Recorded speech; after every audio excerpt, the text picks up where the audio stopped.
Good evening. It's 6 o'clock on Monday, May 30th, 2016. Welcome and thank you for joining us tonight for the English edition of Aura News, where we bring you today's top stories translated into English every weeknight. At the conclusion of the three-day NATO Parliamentary Assembly, the lawmakers called on NATO leaders to boost the alliance's collective defenses to confront an increasingly assertive Russia. President of the Parliamentary Assembly, Michael Turner, said that dialogue with Russia is not a strategy. Even though dialogue is very important to solving conflict, dialogue is not a strategy. It is not an adequate approach against aggression. We need a strategy that ensures any aggression is met with a rapid response. We must increase our presence in the East, making sure to have all the equipment and forces if we need to react, Turner said. NATO lawmakers also urged cooperation between intelligence services of member countries to expand cooperation with the Middle East and Gulf countries in their efforts to curb the Islamic State group. However, Mr. Turner paused to note that care should be taken regarding the threat posed by Iran. Montenegro's prime minister gave Russia a clear sign that his country would not withdraw from its aspiration to be part of NATO, despite the efforts of the Russian state, by saying, "We have a friendly tradition with Russia, but will not allow any other country to make decisions for us. We will not give up our goal to join NATO." From the NATO Parliamentary Assembly, Prime Minister Edi Rama and Assembly Speaker Ilir Meta called for NATO's enlargement and the membership of the Western Balkans countries. The region's orientation towards the Euro-Atlantic Alliance is necessary for our safety. It is important for NATO and the EU to be enlarged with the inclusion of the Western Balkans. It is important that we do not exclude anyone, declared the Assembly Speaker. Right now, we are living in a time where we face new challenges and risks. We strongly believe that Kosovo's integration into the Euro-Atlantic family is not only necessary for Kosovo, but for the Balkans and the whole Euro-Atlantic family, said the Prime Minister. The Prime Minister also commented on Albania's need to adopt the judicial reform to make the country's integration into the EU possible. NATO's British representative asked Mr. Rama about his stance against Britain's exit from the European Union. Mr. Rama replied saying, "I would never have imagined that I would need to tell you, please do not leave the EU." Montenegro's Prime Minister was in Tirana to attend the NATO Parliamentary Assembly.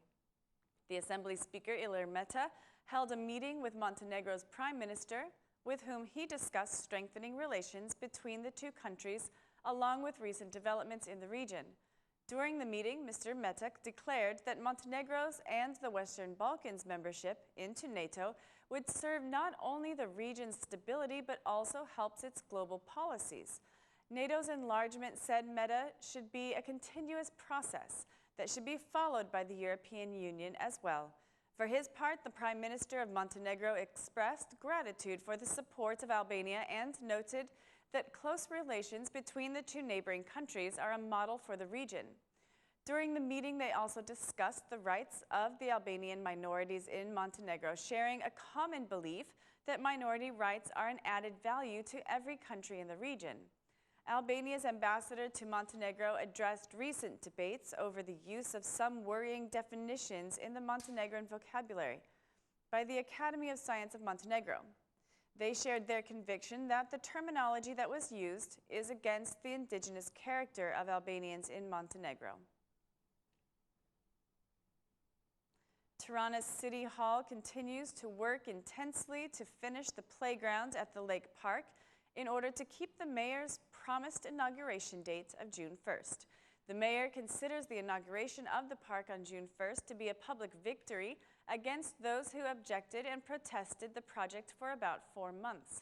"We are working intensely," he said. "As you've seen, our work groups are working day and night. The work to construct the playground has encountered many difficulties, and the investment has been destroyed several times. Apparently, they got tired of destroying it. The workers have labored diligently because I insist on keeping my promise to open the park on June 1st. The project will finish on June 1st, declared the mayor, adding that this will not be the only playground in Tirana and that other playgrounds will be built in the neighborhoods. The construction of the playground was also rejected by the president, who has exchanged several accusations with the mayor. The president recently asked for an international investigation concerning the issue, eliciting this response from the mayor. It's funny how the president does not react to other serious issues in Albania, and yet he asks for the Hague court to investigate a playground. This is a sad manner for the president to leave his duty. I feel sorry for him, said Villiers. The playground at the lake will serve as an entertainment space for the 200,000 children of Tirana. Around 68 million lek has been invested in the park. The Minister of Finance announced today that retiree pensions will increase in July. Even though the minister did not provide any further detail, he said that good news will be made public soon. Speaking after the meeting of the Economic Commission, the minister spoke about the reduced rent for the mining sector that will become effective with the fiscal package changes. The minister said that the last detailed discussions about this issue are being concluded. The Minister of Finance was present in the Economic Commission, which gathered without the presence of the opposition. The Commission adopted in principle the law on budget management. Based on the law, the Ministry of Finance will prepare the next year's budget earlier so that there will be no delays with its induction. Albanian exports have marked a growth of around 1.5% compared with April of 2015 and 9% compared to March of 2016.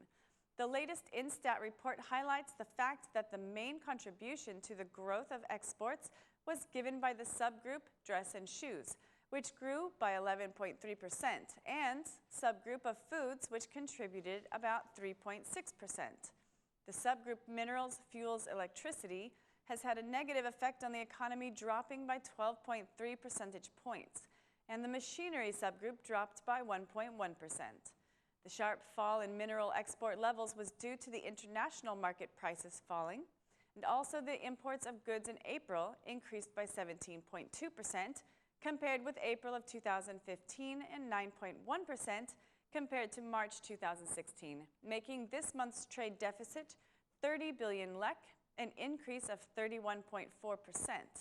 According to the report of the Institute of Statistics, Albania has the largest increase in exports with Italy, Greece, and Serbia.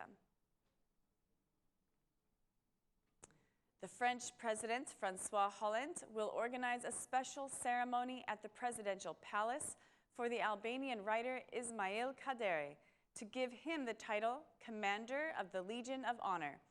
The submission of the title by President himself is a rare occurrence. The title is usually delivered by another palace representative. According to the official announcement, French President François Hollande will receive Prime Minister Edi Rama, who will attend the ceremony to honor the writer Ismail Kaderi, who has been a Nobel Prize candidate for literature several times. The Minister of Culture will also attend the ceremony. The minister will sign a cooperation agreement with the Ministry of Culture and Communication of France. Albania has not had a cultural agreement with France since 1988. Commander of the Legion of Honor is a national top honor in France created by Napoleon Bonaparte in 1802 and held until now by only 93,000 members.